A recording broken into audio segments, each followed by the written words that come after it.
Right. BRS senior నాయకులు ఓరిగంటి వెంకటేశ్వర్ గౌడ్ మనతో ఉన్నారు.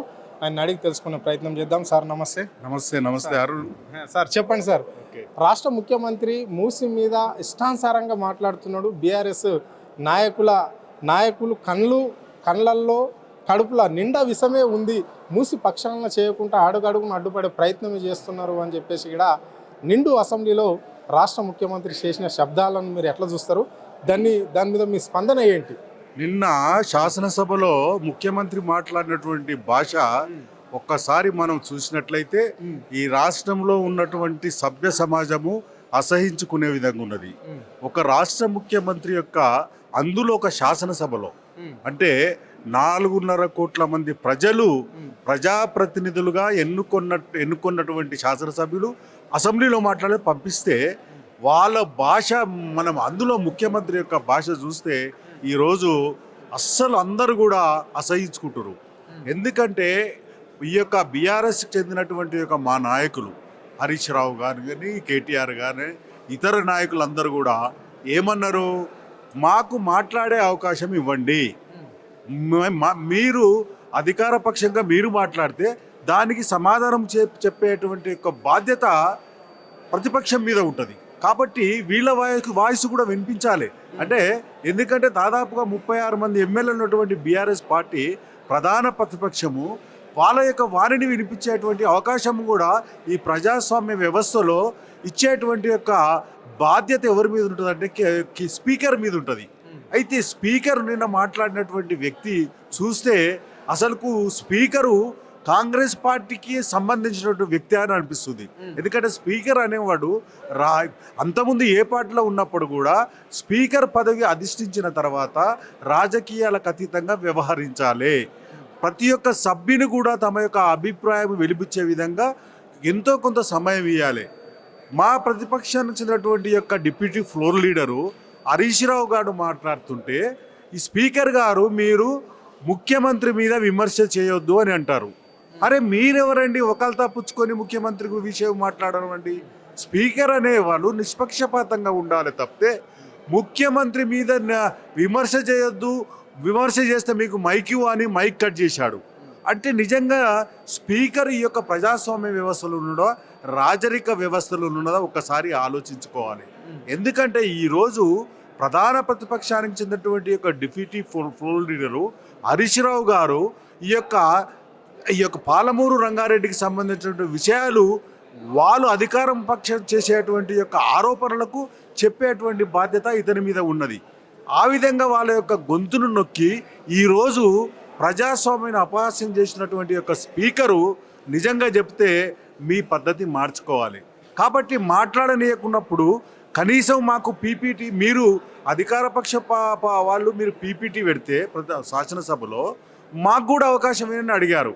ఎందుకంటే గతంలో ఇదే ఉత్తమ్ కుమార్ రెడ్డి గారు ఈ యొక్క పిసిసి ప్రెసిడెంట్ ఉన్నప్పుడు, అదేవిధంగా ఉప ముఖ్యమంత్రి భట్టి గారు ఉన్నప్పుడు, అప్పుడు బీఆర్ఎస్ అధికారంలో ఉన్నప్పుడు ఒక లెటర్ ఇవ్వడం జరిగింది పిఎస్సి మీటింగ్లో. ఏమని, మాకు కూడా అవకాశం ఇవ్వండి, మాట్లాడే ఒక పీపీటీ పెట్టేటువంటి అవకాశం ఇవ్వండి అని అడిగాడు. అయితే నేను అడుగుతూ ఉన్నాను, మీరు నిన్న అసెంబ్లీలో పీపీటీని ప్రవేశపెట్టారు. పీపీటీని పెడితే మీరు గతంలో ఏమన్నారు, ఇది రాజ్యాంగానికి వ్యతిరేకము, పార్లమెంటరీ వ్యవస్థకు వ్యతిరేకం అనేటువంటి విషయాన్ని మాట్లాడారు. మరి నిన్న ప్రతిపక్షం లేకుండా ఎవరు లేకుండా మీరు పీపీటీ ప్రవేశపెడితే మరి ఇది రాజ్యాంగ వ్యతిరేకం కాదా అని నేను ప్రశ్నిస్తున్నాను. అంటే రాజ్యాంగాన్ని మీరే గౌరవిస్తలేరు, మీరు ప్రతిపక్షం లేకుండా మీరు అసెంబ్లీలో పీపీటీ పెడితేంది, బయట పెడితేంది, దానికి దీనికి ఏం తేటా లేదు. ఎందుకంటే ఈరోజు మా నాయకుడు హరీష్ రావు గారు భవన్లో పెట్టారు, భవన్లో పెట్టే పీపీటీకి మీకేం తేడా లేదు. కాబట్టి నిన్న మీరు ఏదైతే యొక్క ఆరోపణలు చేసిండో ఆరోపణలని తప్పు అని ఈరోజు మా నాయకుడు చెప్పడం జరిగింది.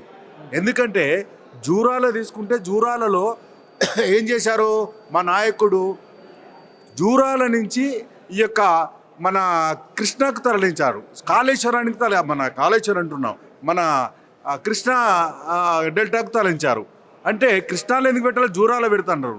ఈరోజు మాకు అర్థమైంది అంటే జూరాలలో ఈరోజు క్రాప్ హాలిడే ప్రకటించారు. అక్కడ ఎటువంటి నీటిని నిల్వ చేసుకోవడానికి అవకాశం లేదు. మా అంటే 9 టీఎంసీలు నిర్వహించుకోవచ్చు. అదే ఈ కృష్ణా యొక్క బేసిన్లో పెడితే ఏమవుతుంది, అక్కడ దాదాపుగా 300-400 టీఎంసీలు మనం తీసుకున్నటువంటి అవకాశం ఉంటుంది. కాబట్టి మా నాయకుడు బాగా ఆలోచించి జూరాల కాకుండా ఎక్కడ కృష్ణా డెల్టాలో పెట్టాడు. అంటే రేవంత్ రెడ్డి గారు అంటారు తోక దగ్గర వదిలిపెట్టి మన తలకాయ దగ్గర వదిలిపెట్టి తోక దగ్గర అంటారు. అసలు తలకాయ ఇదిగా జూరాల కాదు, తలకాయ అనేది కృష్ణ, అక్కడ పెడితేనే. కాబట్టి ఆంధ్ర ప్రాంతం వాళ్ళదు చంద్రబాబు నాయుడు నీళ్లు దొంగిలించడానికి అవకాశం ఉండదు కాబట్టి ఆ విధంగా పెట్టిండు. కాబట్టి మా నాయకుడు ఈరోజు చెప్పినటువంటి విషయం ఏంటంటే 90 టీఎంసీలు మా కేసీఆర్ గారు ముఖ్యమంత్రిగా ఉన్నప్పుడు 90 టీఎంసీలు తెస్తే అందులో 40 టీఎంసీలకే మాకు కావాలనేటువంటి ఒక లెటర్ రాయండి మీ ఉత్తమ్ కుమార్ రెడ్డి గారు. అంటే ఏంటిది, ఒకటి ఇక పాలవరం బ్యాక్ వాటర్ ఉంటుంది కదా, గోదావరి బ్యాక్ వాటర్ 45 ఏదైతే ఉందో వాటిని వదిలిపెట్టి మాకు ఇరిగేషన్ వాటర్ మాకు 45 మాత్రమే కావాలని ఉత్తమ్ కుమార్ రెడ్డి రాస్తే ఈరోజు ఈ ఉత్తమ్ కుమార్ రెడ్డి కానీ రేవంత్ రెడ్డి కానీ చంద్రబాబు నాయుడు యొక్క ఒత్తిడికి తలవొగ్గి ఆయన మెప్పు కోసం ప్రయత్నం చేస్తున్నారు. వీళ్ళందరూ కూడా చంద్రబాబు నాయుడు యొక్క ప్రభుత్వానికి తాబైదారులుగా ఈరోజు ప్రయత్నం. ఎందుకంటే చంద్రబాబు నాయుడు రేవంత్ రెడ్డి శిష్యుడు కదా, కాబట్టి గురువు యొక్క కోరికలు తీర్చుకోవడానికి తెలంగాణ ప్రాంతం నీళ్లను దోచుకునేటువంటి రేవంత్ రెడ్డి గారు మీరు ముఖ్యమంత్రి పదవిలో ఉండేటువంటి అధికారం లేదు. కాబట్టి వెంటనే రాజీనామా చేయండి. ఎందుకంటే మా యొక్క ట్యాగ్ లైనే నీళ్లు, మా కేసీఆర్ యొక్క ట్యాగ్ లైనే నీళ్లకు సమైక్య రాష్ట్రంలో 50 సంవత్సరాలు పరిపాలించిన కాంగ్రెస్ పార్టీలో మన తెలంగాణకి ఎంతో నీళ్ల విషయంలో అన్యాయం చేశారు. కాబట్టి ఆ రోజు తెలంగాణ ఉద్యమం వచ్చింది, మీ తెలంగాణ సాధించుకున్నాం. తెలంగాణ సాధించుకుంటే మళ్ళీ మీ యొక్క కాంగ్రెస్ పార్టీ వచ్చి ఇవాళ తెలంగాణకు అన్యాయం చేస్తున్నారు. కాబట్టి రేవంత్ రెడ్డి గారు నీ పద్ధతి మార్చుకొని ఉండవలసిందిగా కోరుతున్నాను.